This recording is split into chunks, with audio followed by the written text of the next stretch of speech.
So, ito nang i-heat ang pan. Then, atong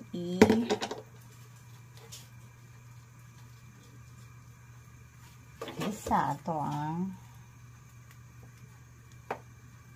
mga vegetables.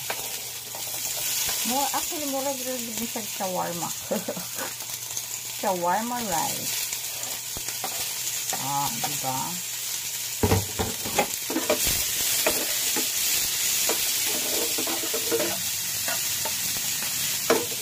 Mura sa shawarma rice. Then, butang na ito og lang.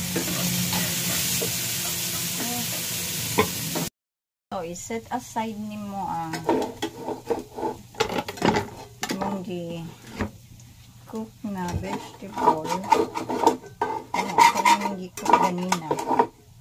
Rice with corned beef.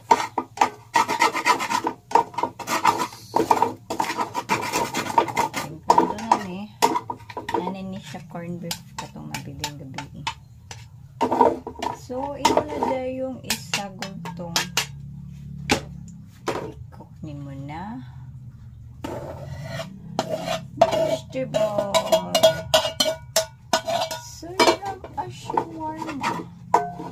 shawarma rice with corned beef. Wow, kalami.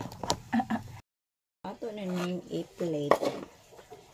Ari lang na siya sa bowl. Nice man kayo butang de. Oh! So you have your vegetable fried rice. Na leftover gabi ano na niyo siya. So it's very crunchy.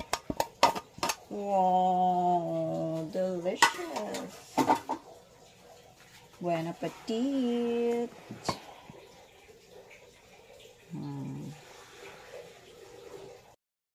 Kabok kang anong unsay nakalamin niya. Kay akong gibutang nor is halang. So ang taste niya is halang pud. Wow. Crunchy nga. Ang taste na ko ang